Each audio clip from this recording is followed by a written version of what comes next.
大家好，我是邱平，我现在在山西太行山深处，也可以说是太行之巅。今天的风非常大，大家看看我身后，全是悬崖绝壁，从上面到下面呢有几百米高。今天来到这个地方呢，跟一个民族英雄有关。说到民族英雄，大家一定会想到岳飞，他呢是南宋初年著名的抗金将领、民族英雄。不过最后呢，由于秦桧和赵构，他冤死在风波亭。今天这个地方呢是一个悬崖村，据说呢是岳飞后人居住的地方。岳飞的后人呢，在全国各个地方很多。今天呢，就来太行山深处逛一逛，了解一下为什么岳飞的后人他会选择在这样一个悬崖绝壁上面，大山深处建造一个村落。800里太行，悬崖绝壁，沟壑纵横，层峦叠嶂，5000年华夏，历史悠久，源远流长，历经沧桑。在太行山深处隐藏了无数的文明，也见证了无数的历史。你如果来到太行山，能够见到无数的古村落。今天我们探访的古村落就是其中之一。一眼看到这个村落，给人眼前一亮的感觉。整个村子明显的看得出来是依山而建，构造奇特，相当于我们经常说的悬崖村。看起来是弯弯曲曲，房子呢高低错落，里面的建筑皆为石头铸成，仿佛来到了一个石头王国。在其他地方其实很少见到这样的村落，但是当你来到太行山中，这种石头王国随处可见，因为当地村民可能就是就地取材，用半山遍野的石头构筑他们的生活。这个地方叫做岳家寨，位于山西省长治市平顺县的北部，涿江河南岸的石山上面。它不远处呢就是红旗渠的渠首，地处山西、河北、河南3省交界的深山当中。这个山寨是三面悬崖绝壁，自古以来就有太行空中村之美誉。村里人基本上都是姓岳。据了解，这个村落是跟岳飞有关。岳飞可以说是无人不知、无人不晓。他是河南汤阴县人，南宋时期著名的抗金将领、军事家、战略家、民族英雄以及书法家、诗人。在南宋初年率领叶家军和金国对抗，大小战役数百次，基本上都是胜利。在公元1140年，岳飞率领他的岳家军北伐，一路势如破竹，马上就能恢复中原。但是在这个时候，宋高宗和宰相秦桧却一意求讹，当时一天发了12道金牌，下令岳飞班师回朝。岳飞回去之后，被秦桧等人诬陷谋反。公元1142年1月，以莫须有的罪名，与长子岳云等人在风波亭遇害。岳飞遇害之后，他的家人基本上是遭到秦桧等人的迫害，于是他的第3个儿子岳林被迫从河南汤阴逃难。在古代逃难的话，一般要选择隐蔽的地方，刚好河南离太行山很近，岳林等人就来到了太行山，沿途跋山涉水，恰巧走进了太行山深处。来到这个地方，发现人迹罕至，于是呢便定居于此，建起了这个石头山寨。这个山寨在900多年前是非常隐蔽的，其实现在算起来也是比较偏僻。我是自驾来到这个村落，其中呢在这个村落脚下要穿越一条挂壁公路，因为这个村落是在悬崖顶上面，我们是要从悬崖底部绕上来。这条挂壁公路呢只能单车通行，还是比较惊险的，女司机或者新手尽量不要走这样的挂壁公路。来岳家寨我也查了一下资料，这个山寨以前是没有通公路的，村民如果要进出必须走那个古道，翻山越岭才能出去。在大概50年前，当地村民为了方便出行，开凿了这样一条挂壁公路，以及一条通往镇上县里的道路。和我们在云贵山看到的很多挂壁公路类似，都是当地村民靠双手打造出来的一条道路。我记得去年在重庆遇到一位村民，他说的话让我非常感动。他说他们修建挂壁公路其实就是为了造福子孙后代，如果没有这个挂壁公路，可能他们的村落要不了多久就会消失。于是呢，全村的男女老少一起上阵修建了挂壁公路。他这里同样是如此的。走在这样的山路里面，确实会有点胆战心惊，弯道多，坡陡，一路都在冒汗。我们继续来说这个村落。在岳林来到这里之后，当时可以说是非常艰难，因为他们是逃难来的，粮食不多。那在这个地方呢，都是大山，吃的就更紧张。他们就想尽办法克服困难，他们靠山吃山，大力开垦。这里的土地资源匮乏，他们就就地取材，制作各种工具，其中石头是利用率最高的。村落呢，随处可见的石头工具就是见证。于是岳家人就在这里定居生活，传承下来。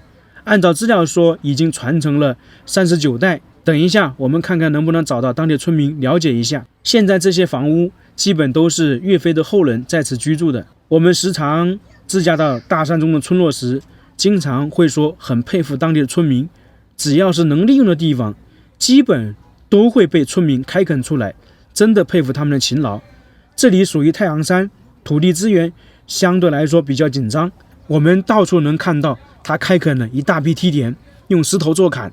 我们现在去村落里面走一走，到处都是石头。它这个村落其实是分为2个自然村组的，2个都是在悬崖上面，现在已经开发成景区了，所以说在村落里面的道路相对来说比较好走，在以前的话肯定是没有这么方便的。大家看一下，下面是悬崖绝壁，这个村落沿着山体一直覆盖的，看起来房屋没有多少。这个地方还有登山步道，还有一些客栈，现在算是比较完善了。现在我们已经到了村落里面了，仿佛进入一个石头王国。石头铺成的路，石头铺成的台阶，石头建的房屋，石头弄的屋顶瓦片，太多了。还有石磨、石碾，这个太完美的一个地方了。全部是用石头建造的，他们这个家族用了几百年的时间，打造成了一个这样的村落，非常了不起啊！悬崖绝壁上面，山沟沟里面的山沟沟里面建造村落是相当的不容易的，因为只有在这些地方，才不会被那些统治者找到。因为太行山里面这些地方基本上那个时候是没道路，与世隔绝，没有人来的，所以说他们才能在这个地方生活，在这个地方传承。这个地方在900年前可以说是荒无人烟，正是有了岳林这一家在此居住，才变成如今这个样子。现在可以说是世外桃源，但是这个地方变成世外桃源是他们一家人900年的时间努力创造出来的。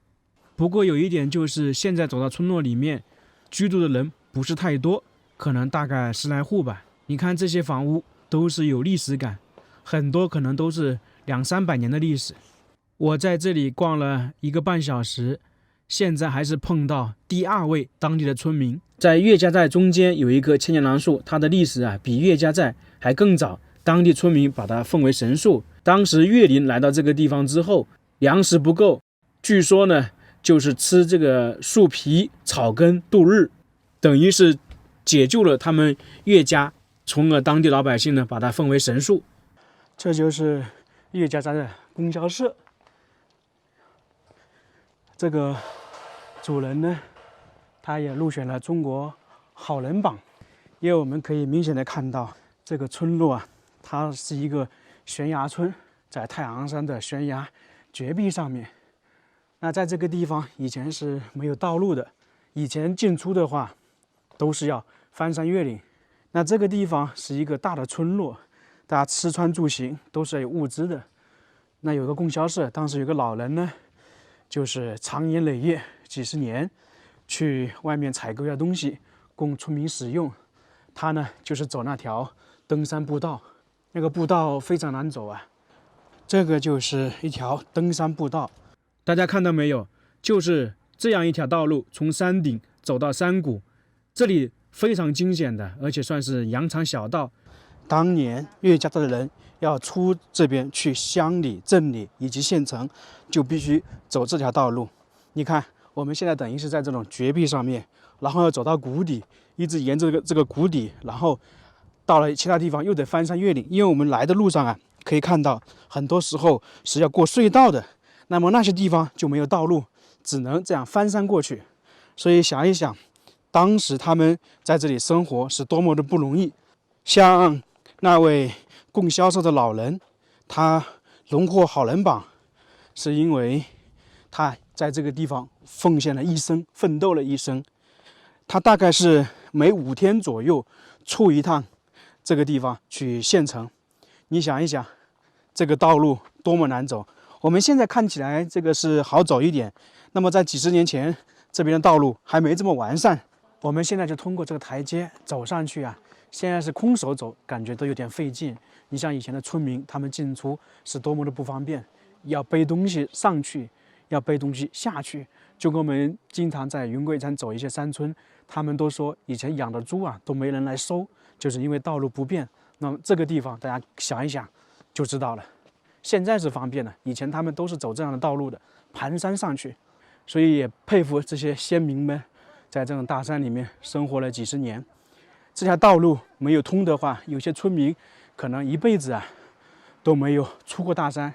那么如果出去的话，可能1年呢也就是2、3次。平时呢，基本是就在这个方圆2公里之内活动。你看，我现在爬了这样一下子，就感觉有点累，可能本身跟我体质有关系，但是也确实爬这种高山是非常费劲的一件事情。你们是住在这里是吧？那你们是岳飞的后代？在我准备离开这个村落的时候，刚好碰到2位当地的村民，他们说都是岳飞的后代，大概是传承了39代，因为他们是有族谱记载的。那其实可以这样说，一户人家在这个悬崖村隐居了800多年，传承了39代，一直不愿意搬离。一个村落能够传承800多年，将近900年，是少之又少啊。我们平时看到可能最多的100、200年的算不错了，900年的确实非常罕见。岳飞尽管说他是含冤而死，但是他的忠孝精神流传千古。